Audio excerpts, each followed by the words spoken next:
நம்ம இப்ப பார்க்க போறது வில்லுப்பாட்டு. சோ வில்லுப்பாட்டு அப்படின்னா எங்க இருந்து ஆரம்பிச்சது இந்த வில்லுப்பாட்டு அப்படின்னு ஒரு சின்ன ஒரு முன்னுரை கொடுக்கறதுக்காக தான் நான் வந்திருக்கேன். கிபி 15ஆம் நூற்றாண்டில் பிற்பகுதியில் ஆரம்பித்ததுதான் வில்லுப்பாட்டு. தற்போது கிராமங்களிலும் கோயில் திருவிழாக்களிலும் முக்கியமாக இருக்கும் வில்லுப்பாட்டு தொடங்கியது காட்டில் தான். காட்டில் வேட்டையாட செல்லும் போது சரியானபடி வேட்டையாட முடியவில்லை என்று சோர்வடையாமல் இருப்பதற்காக வேட்டையாடும் வில்லை திருப்பி வைத்து அதில் காய்ந்த சருகுகளை கோர்த்து அம்பினால் அதை தட்டி இசைத்தார்கள். நாளடைவில் அது வேட்டையாடுபவர்கள் மட்டுமில்லாமல் போர்க்களத்தில் போர் புரியும் வீரர்களும் அவர்களுக்கு ஒரு பொழுதுபோக்கு நிகழ்ச்சிக்காக அவர்களது வில்லை திருப்பி வைத்து அதில் சருகுகள் மணிகளை கோர்த்து வில்லுப்பாட்டை இசைத்தார்கள். அப்பேற்பட்ட வில்லுப்பாட்டு இன்று பல கிராமங்களிலும் பல திருவிழாக்களிலும் பல கதைகளை நமக்கு கூறுவதற்காக இசைத்து வருகிறார்கள். இப்பொழுது நம் செல்லக்கிளிகள் குழு தங்களுக்காக இங்கிருக்க அனைவருக்காகவும் இந்த வில்லுப்பாட்டை இசைப்பார்கள். அனைவரும் அமைதியாக காத்திருந்து ரசிக்குமாறு கேட்டுக்கொள்கிறோம். நன்றி.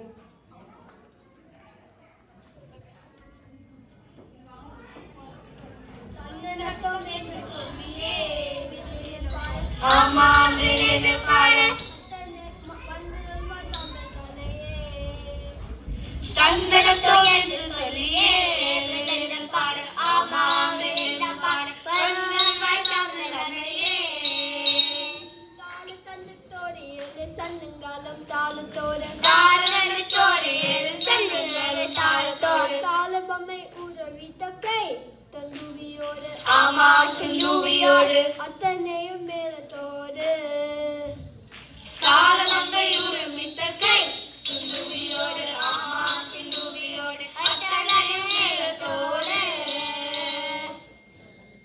அணி வணக்கம் வணக்கம் சொல்லிடலாமா?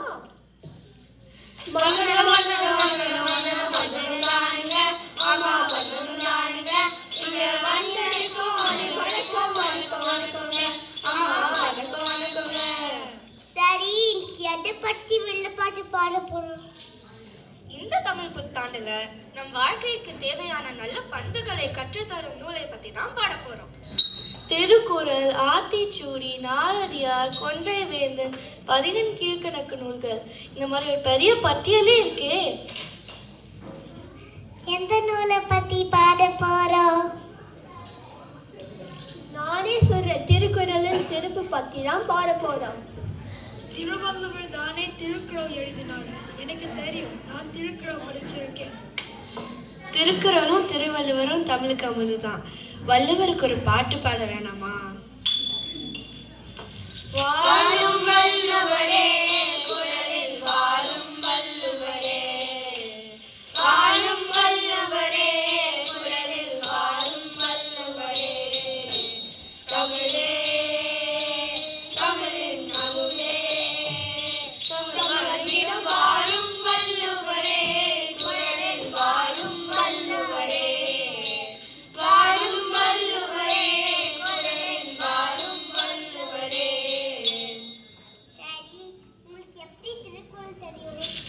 நம்ம தமிழ் பள்ளி பாட புத்தகத்துல இருக்கு.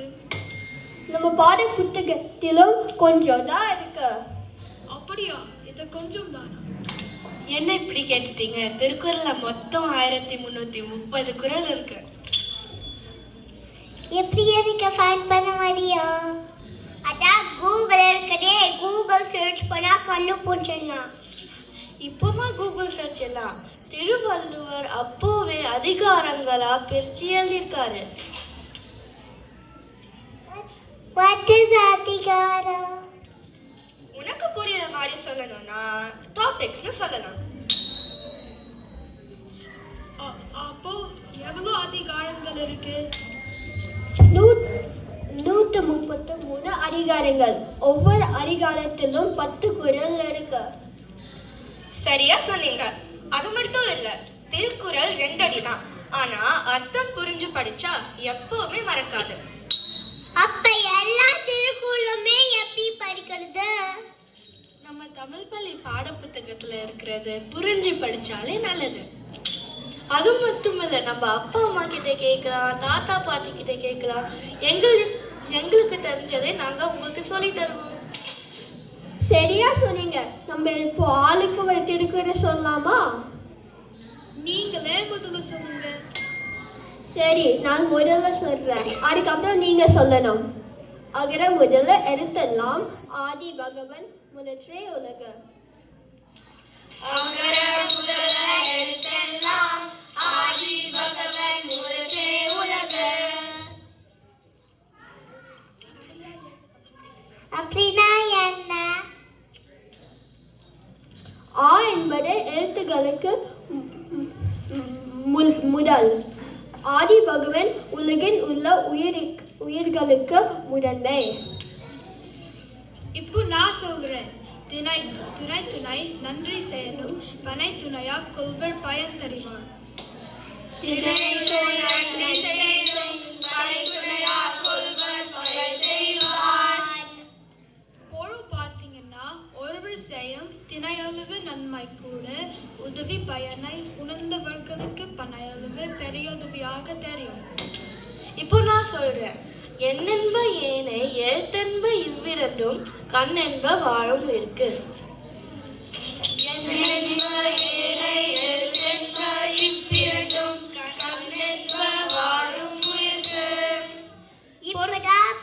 பொருள் என்னன்னா, எண் என்பது நம்பர்ஸ், எழுத்து என்பது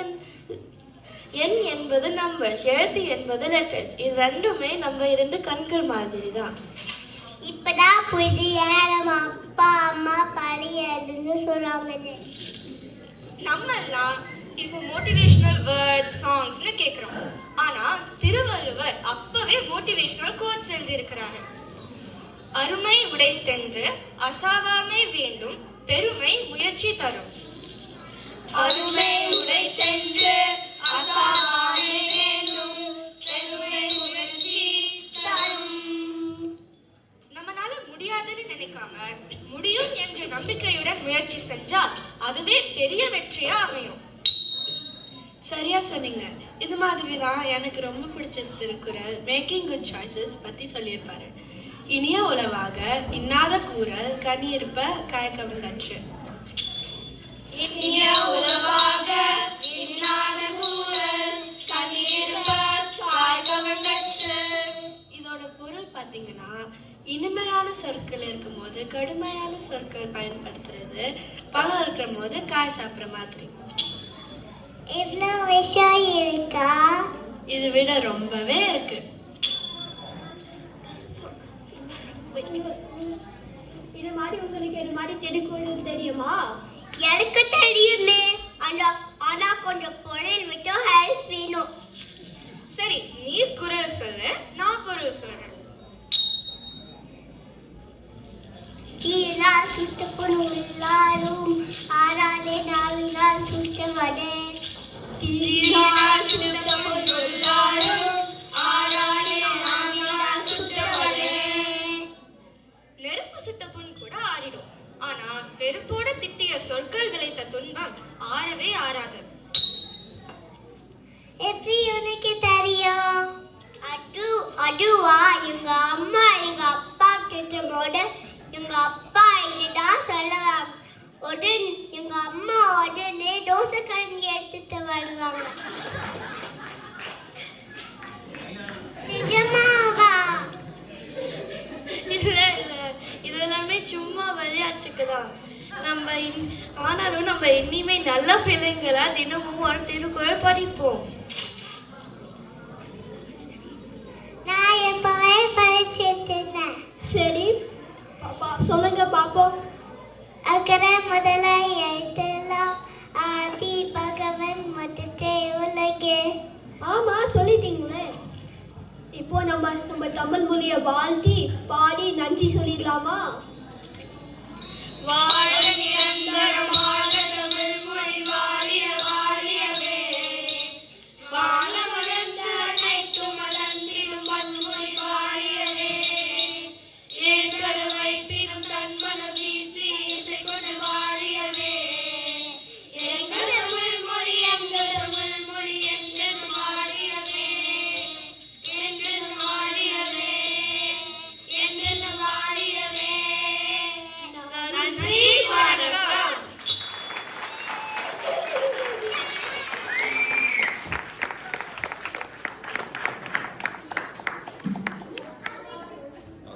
செக் செக்.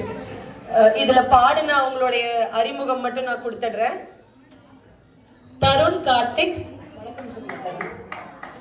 அபினவ் விஜயகுமார், பிரணவ் நரேஷ், சியா விஜய், சாரா விஜய், ஸ்ரீ பெரியநாயகி அடைக்கப்பன், பாவனா ஸ்ரீ கார்த்திக்.